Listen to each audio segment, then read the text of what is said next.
Bien, vamos a desarrollar el primer ejemplo de derivadas de funciones dadas en forma implícita. Dice, suponiendo que 4y cubo menos 3x y cuadrado más 14 igual a 0, define implícitamente ahí como función de x, hallar la derivada de y respecto de x. Fíjense que esta función 4y cubo menos 3x y cuadrado más 14 igual a 0 está expresada en forma implícita, sería una f de xy igual a 0. Y ya nos dice el enunciado que supongamos que la define a la función y igual a f de x, ¿no? Ahí como función de x. ¿Sí? O sea, la ecuación 4y cubo menos 3x y cuadrado más 14 igual a 0, que sería la f de x igual a 0, es la ecuación que define de manera implícita a la función y que depende de x. Es decir, que se presupone que esas condiciones del teorema que planteábamos de existencia hace un ratito se cumplen, ¿no? Que en cierto punto xy la función vale 0, que las derivadas parciales existen, derivadas respecto de x y respecto de y existen y son continuas, y que la derivada de y de f respecto de y, que sería la variable dependiente, es distinta de 0. Esas condiciones no las vamos a plantear, pero ya el enunciado las plantea como que se cumplen, ¿sí? Las condiciones de existencia. Entonces, ¿cómo se calcula la derivada de y respecto de x? Fíjense que es derivada total porque depende de una sola variable independiente. Ustedes ya tienen las fórmulas desarrolladas y fundamentado por qué quedan estas fórmulas en la teoría. Esto es menos el cociente entre la derivada de la función respecto de x, ¿sí?, sobre la derivada de la función respecto de y. ¿Está bien?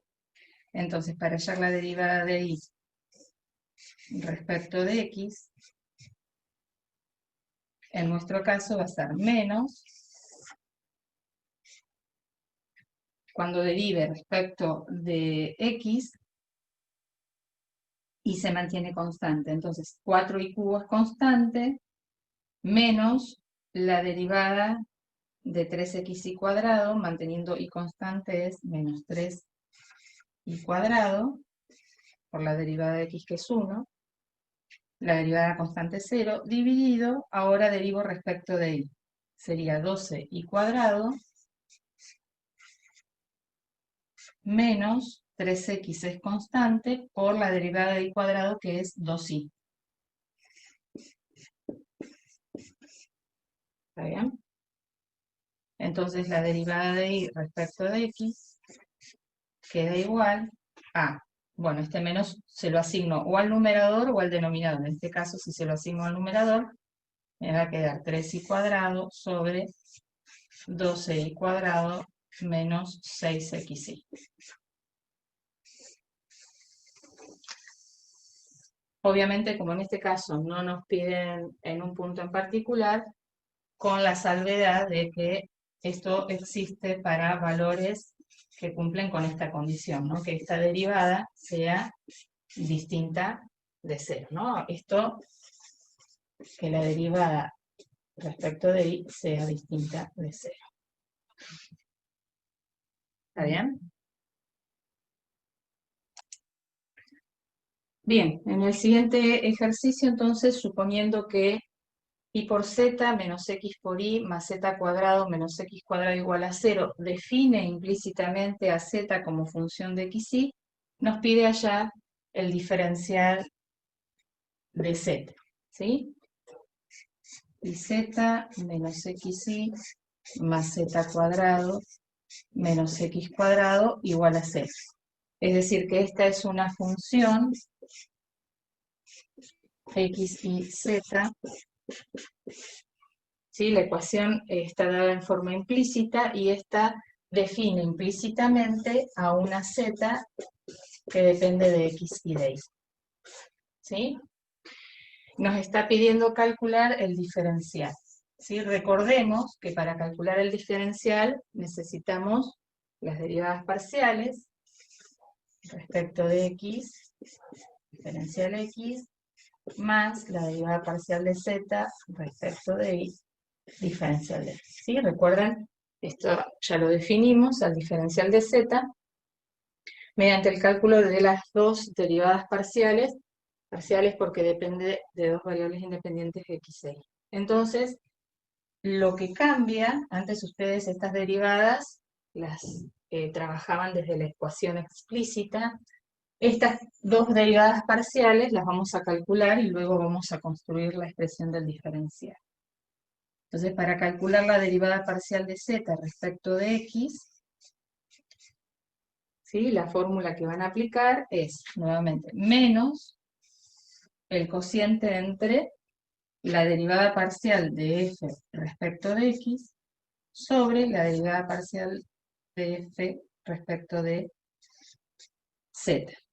Obviamente, y una forma rápida de recordar es que en el numerador derivo respecto a la variable independiente y en el denominador derivo respecto a la variable dependiente. ¿Sí? Entonces, en nuestro caso, la derivada respecto de x implica que mantengamos Profe, disculpa, ¿qué fue lo que dijo? que una manera rápida de darse cuenta, ¿sí? Porque a veces dudan a quién escribo arriba la derivada de quién. Entonces, si estoy derivando a z respecto de x, en el numerador va la derivada de esta función respecto de x, dividido la derivada de f respecto de z. ¿Sí? En el denominador siempre va a ir respecto de la variable dependiente. Entonces nos queda menos, mientras derivo respecto de x, y z se mantienen constantes. Entonces, derivada de constante es 0, derivada de menos xy respecto de x sería menos y, derivada de z cuadrado es 0, menos derivada de x cuadrado 2x. Dividido la derivada respecto de z. La derivada respecto de z ahí se mantiene constante.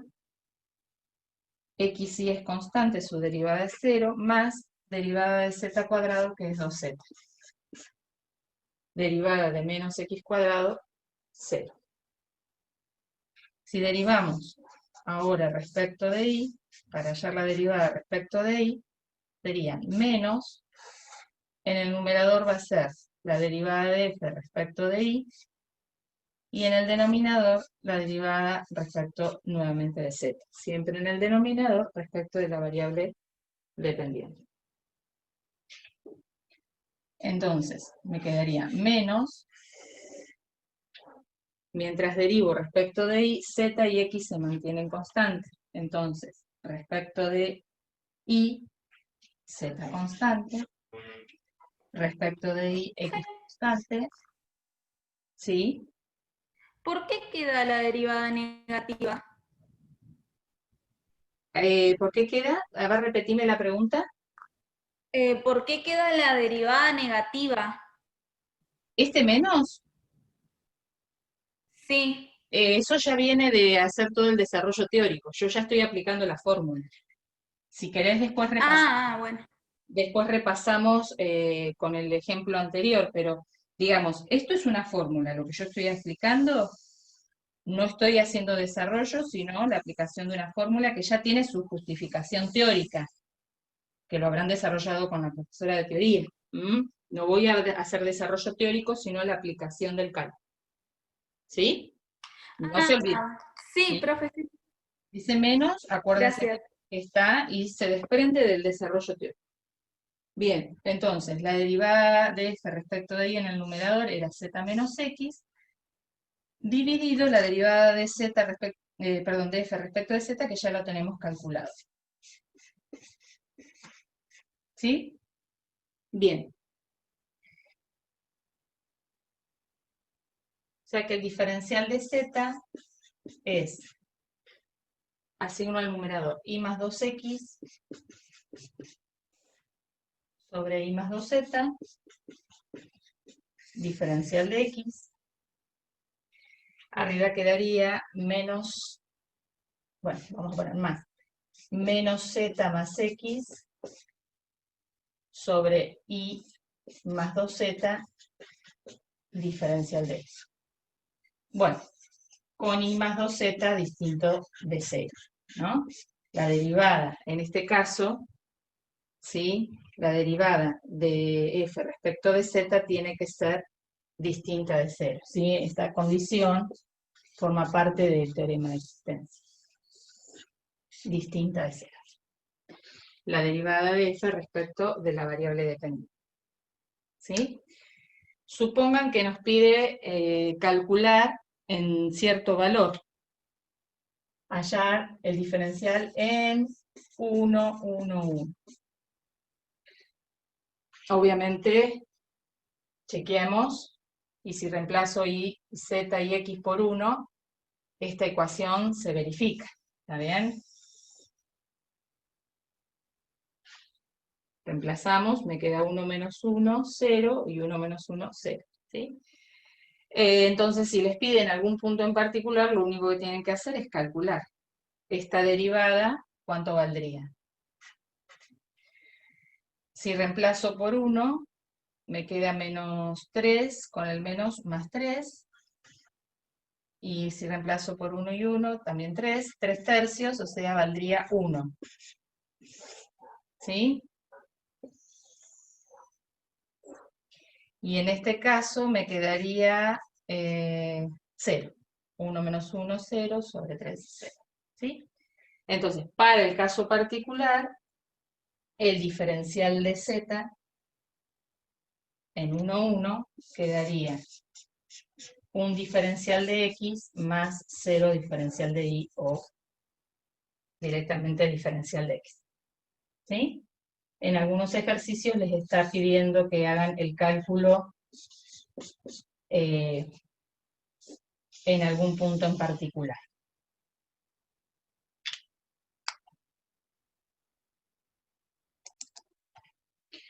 Bueno, entonces para la sección de funciones vectoriales, primero ustedes van a tener que reconocer cómo viene definida la función vectorial. En este caso la primera es una r de t igual a f de t según i más g de t según j.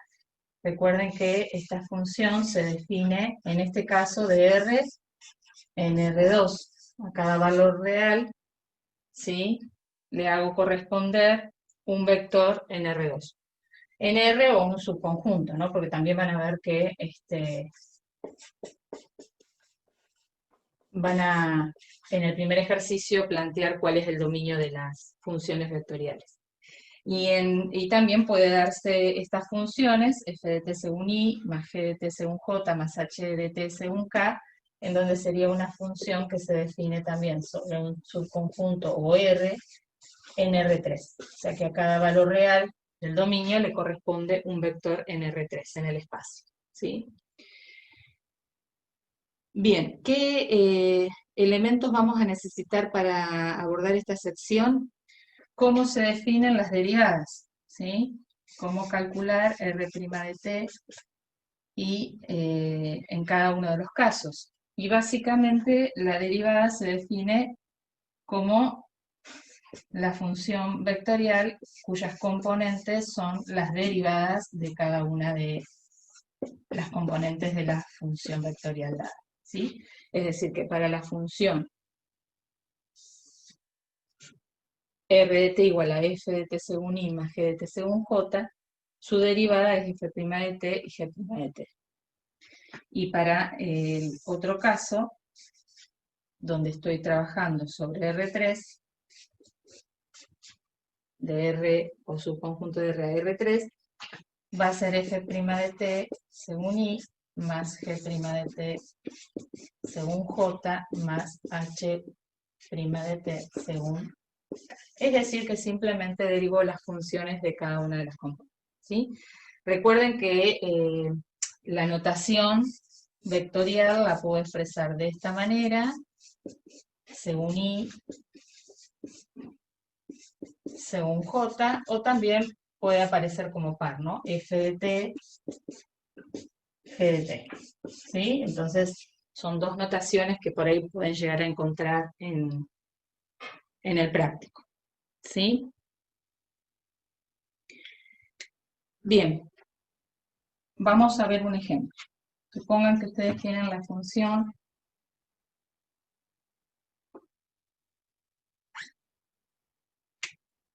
R de t igual a 2 sobre t menos 3 según i más raíz de t según j. Y les pide calcular cuál es el dominio.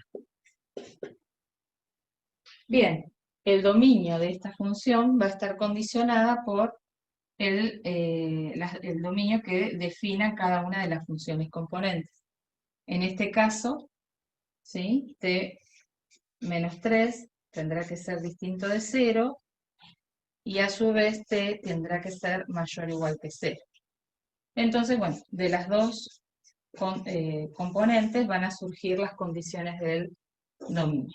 Los mayores iguales que 0 y t distinto de 3, ¿cómo quedaría planteado el dominio?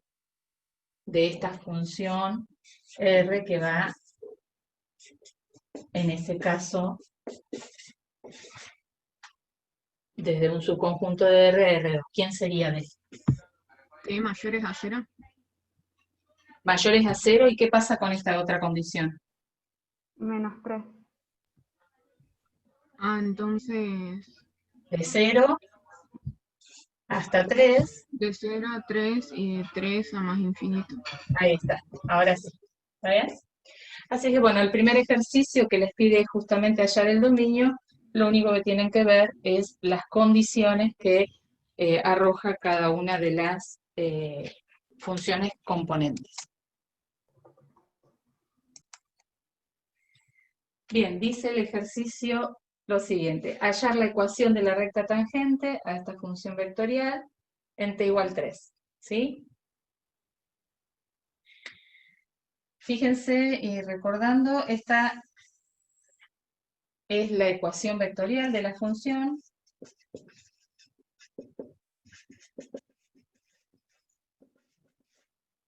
¿Sí? Esta función describe una curva en R2, para cada t asigno un vector, y ese vector se va a ir posicionando, ¿sí? Para cierto t, ¿sí? Voy a obtener un punto que está descrito por ese vector, dirección, ¿sí? Entonces, para cada t asigno un vector, y ese vector, ¿sí? El extremo final del vector está generando o describiendo una curva C, ¿sí? Entonces, para tenerlo presente, ¿no? Yo a esta misma curva, y esto más que nada para lo que viene en el eje de derivada direccional, puede estar descrita a esta R también, pero a través de sus ecuaciones paramétricas. Entonces, la misma curva que se describe a partir de esta función vectorial, la puedo definir mediante las ecuaciones paramétricas. Entonces, va a ser x igual a 2t igual a t cuadrado menos 1, ¿sí? Estoy describiendo la misma curva, nada más que de distintas maneras, ¿sí? Cuando recién veíamos, si yo tomo el vector, no sé, 2, 1, ¿está bien? Bueno, en este caso 2, 0, pero bueno, un vector que describa para cierto valor de t, lo que me está definiendo aquí es cuánto vale en x y cuánto vale en y para ese t, ¿sí? Entonces, estas ecuaciones paramétricas definen las coordenadas del punto, ¿sí? Entonces,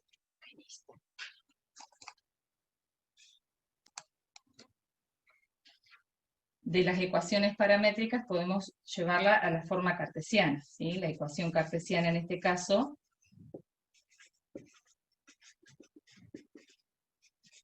si despejo de la primera t en función de x, me queda igual a x sobre 2 al cuadrado menos 1. Fíjense que es una parábola. ¿Está bien?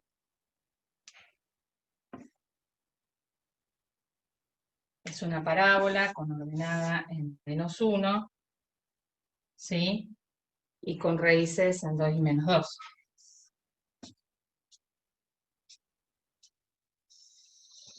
Entonces, esta curva que ustedes tienen graficada, cuando trabajaban con las ecuaciones cartesianas tenían y en función de x. Describe esta parábola. Pero esta misma parábola puede estar descrita mediante ecuaciones paramétricas, describe la misma curva, o en forma vectorial, ¿sí?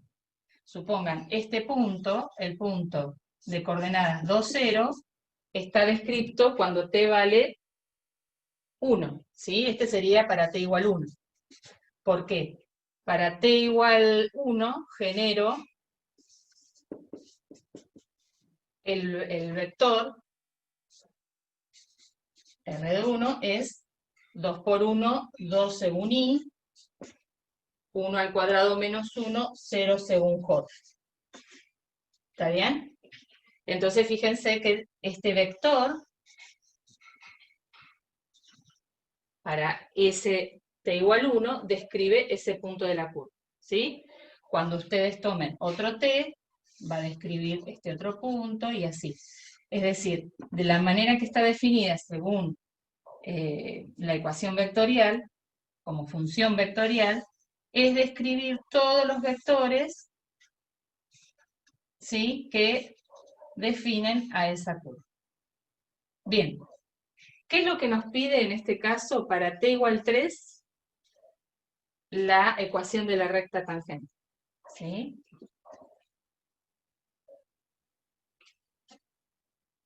Bien, recupero acá, ¿sí?, la ecuación de la recta tangente en forma vectorial, ¿sí? Esta es la ecuación vectorial.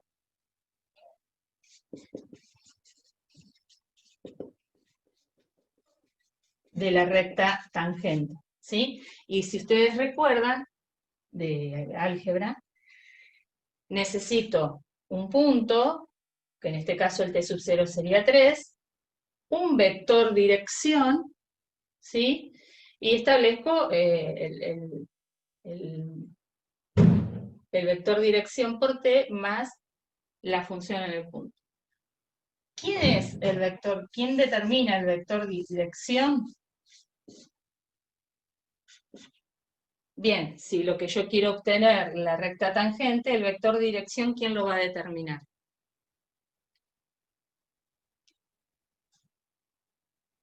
¿Quién lo determina? ¿Quién determinaría conceptualmente el vector dirección?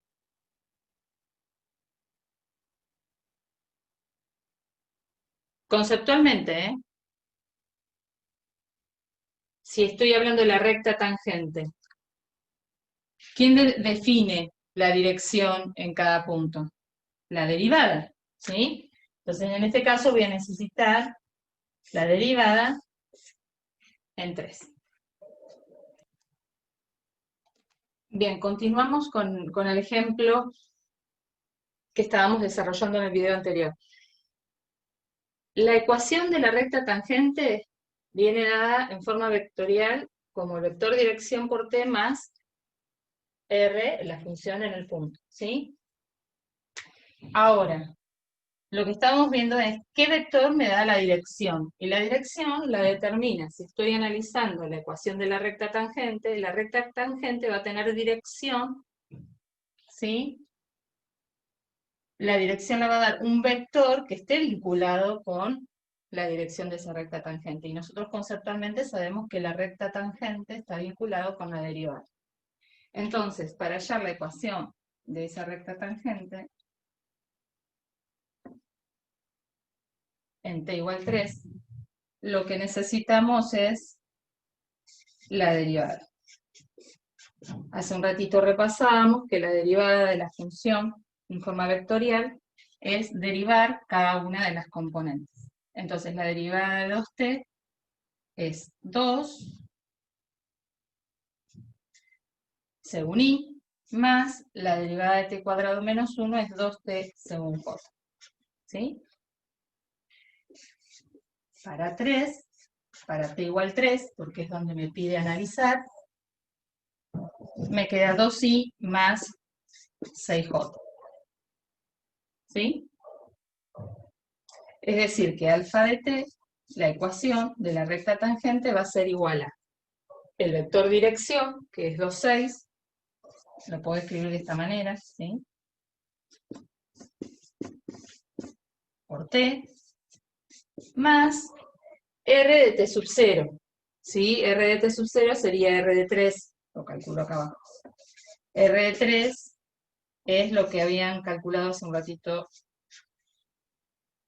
2 por 3 según y, más 3 al cuadrado menos 1 según j, ¿sí? Sería 6, 8.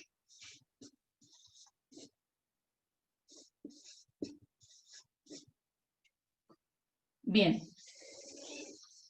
Hay un ejercicio que les pide hallar la ecuación de la recta tangente, pero les pide las ecuaciones paramétricas. Si esta es la ecuación vectorial, ¿cuáles serían las ecuaciones paramétricas? Hace un ratito repasábamos las ecuaciones paramétricas de esta función vectorial. ¿Cuáles serían las ecuaciones paramétricas de la recta?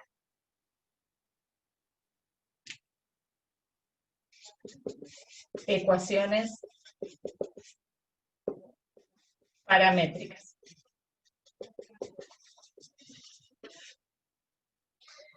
Bien, ojo acá cómo es el planteo, ¿no? Nosotros acá tenemos una expresión vectorial. ¿Cómo quedaría? Según x, la primera componente sería 2t más 6, y según y sería 6t más 8. Entonces, aquí tenemos la ecuación de la recta tangente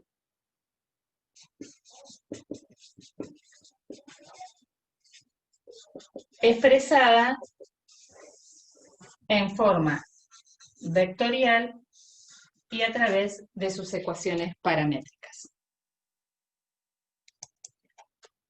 Tenemos dos funciones vectoriales y nos pide hallar la derivada respecto de t del producto escalar de esas dos funciones. Entonces, primero van a calcular el producto escalar de t cuadrado según i, 2t según j, t cubo menos 1 según k, producto escalar t cubo 4t, ¿sí? T según i, t cubo según j y 4t según k. Recuerden que el producto escalar de dos expresiones vectoriales tiene por resultado un escalar, una expresión escalar. El resultado me va a dar escalar.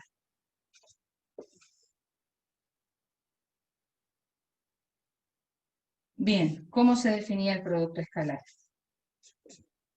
Multiplico componente a componente, t cubo por t, más 2t por t cubo, más t cubo menos 1 por 4t, ¿sí? O sea que hago la suma de los productos componente a componente. Entonces, el producto escalar nos queda, el producto escalar de dos funciones vectoriales, nos queda una función escalar. Fíjense que nos va a quedar t cubo más 2t cuarta más 4t cuarta menos 4t. ¿Sí? T cubo más 6t cuarta menos 4t.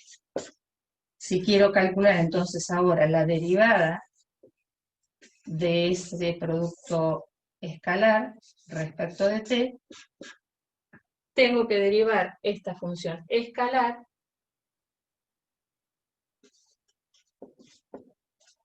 respecto de t. Por lo tanto, será 3t cuadrado más 24t cubo, aplico las reglas, ¿verdad? Menos 4. Derivada respecto de t del producto escalar entre a y b. Bien, si nos piden para estas mismas funciones vectoriales el producto vectorial, ustedes recordarán que se debe calcular el determinante de la siguiente manera, ¿sí? La primera fila será i jk, y las funciones que son componentes de cada una, en la primera fila consideramos las componentes de a, según i, t cuadrado, según j, 2t, según k, t cubo menos 1, y en la tercera fila las componentes según i, j, k de la función b, t, t cubo, 4t. ¿Sí? Bien, acá tienen la posibilidad de trabajar el Sarrus o el método que ustedes tengan incorporado. Según i nos va a quedar el producto cruzado, ¿no? La diferencia, ¿no? El cálculo del determinante de 2 por 2 por i sería 2t por 4t, 8t cuadrado, menos t cubo por t cubo menos 1, que sería menos t a la sexta, menos más t cubo. Esto sería según i. Luego, según j, recuerden que el cofactor es negativo, me queda menos j, y hacemos el determinante cruzado de t cuadrado por 4t, que sería 4t cubo,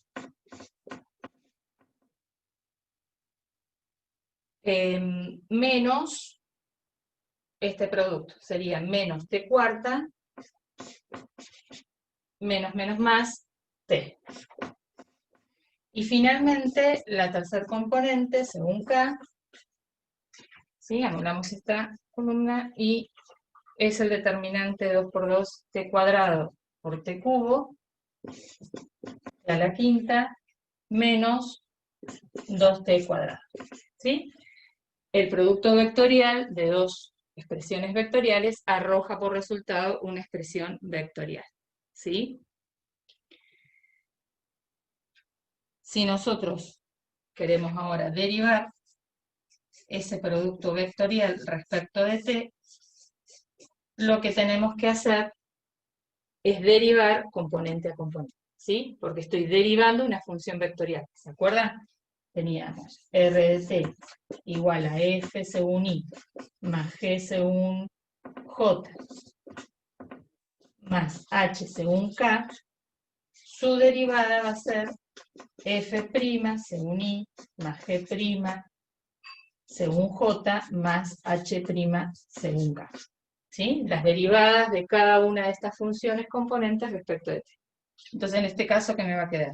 16t menos 6t quinta más 3t cuadrado según i. Aquí me va a quedar menos 12t cuadrado menos 4t cubo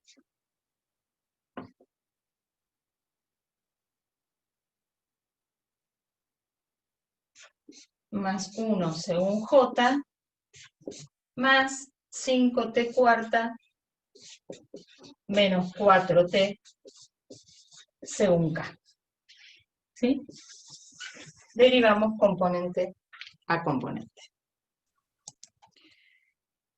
Bueno, para cerrar entonces derivada direccional, recuperamos la definición y vemos un ejemplo, ¿sí? Para iniciar al menos los primeros ejercicios. Si una función f de x y es diferenciable en cierto x sub 0 y sub 0, ¿sí? Y u es un vector unitario de componentes U sub 1 y U sub 2.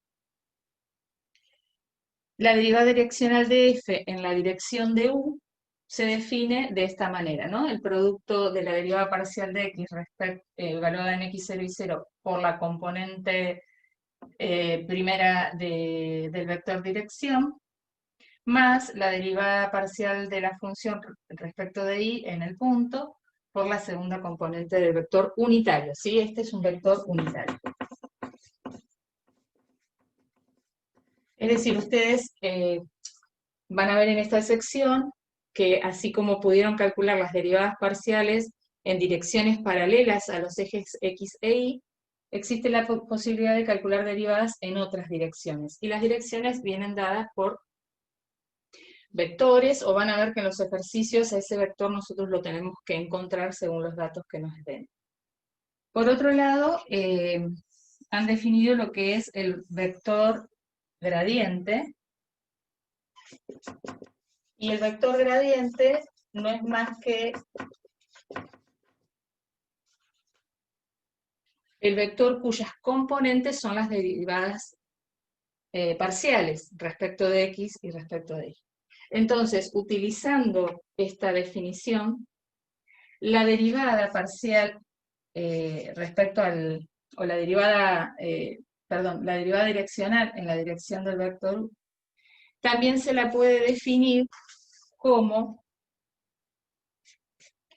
el producto escalar entre el vector gradiente y el vector unitario u, ¿sí? Bueno, yo lo expreso de esta manera: cuando el vector no está expresado en forma, o no está dado de manera unitario, lo puedo hacer unitario dividiéndolo por el módulo, ¿sí? Entonces van a ver que en la práctica directamente nosotros vamos a establecer este cálculo, ¿no? Si bien la definición es la suma de estos dos productos, si ustedes miran, justamente el vector gradiente, que es la derivada parcial respecto de x según y, derivada parcial de f respecto de y según j, producto escalar, ¿sí? Este U1, U2, cuando hagan ese producto escalar llegan a esto mismo, ¿no? Piensen que esta es la derivada respecto de x y esta es la derivada respecto de y, ¿sí?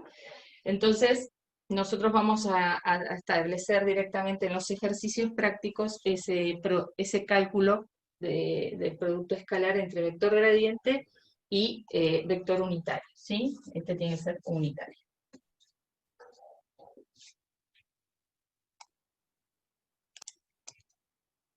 Bien. Encontrar la derivada direccional de la función f de x y igual a 3x cuadrado y en el punto 1, 2, en la dirección del vector b, 3y más 4j. Bien, entonces recién veíamos que la derivada direccional, ¿sí? En este caso en la dirección del vector b, de la función f en el punto 1, 2, nosotros la vamos a determinar mediante el vector gradiente en dicho punto, producto escalar, el vector b, pero unitario, ¿sí? Recuerden que para que este vector, si no tiene norma 1 o módulo 1, la forma de hacerlo unitario es dividiéndolo por el módulo, ¿sí? En este caso, el módulo de b es la raíz cuadrada de 3 al cuadrado más 4 al cuadrado, o sea, raíz de 25, o sea que es 5. ¿Qué otro elemento vamos a necesitar? Bueno, las derivadas parciales respecto de x y respecto de y en el punto, ¿sí? Bueno, primero las vamos a calcular en forma genérica en un x y. Derivada de f respecto de x, y se mantiene constante, 6xy. En el punto, en el punto 1, 2, me quedaría 12. Y la derivada de f respecto de y, x se mantiene constante, es 3x cuadrado. en el punto, la derivada parcial de f respecto de y es igual a 3. Bien, entonces nuestra derivada direccional, ¿sí?, en el punto 1, 2, va a ser el producto escalar de 12 según y más 3 según j, vector gradiente, por el vector unitario. Va a ser 3 quintos según y más 4 quintos según j. ¿Cuál es el error que encontramos? Que hay alumnos que expresan al resultado de esta derivada direccional como un vector. Y si recordamos las explicaciones anteriores, cuando uno hace un producto escalar entre dos expresiones vectoriales, el resultado es escalar. O sea que esta derivada en 1, 2, direccional en la dirección de B es 12 por 3 quintos más 3 por 4 quintos, ¿sí? Y eso da 48 quintos. El resultado es un número real. ¿Está bien?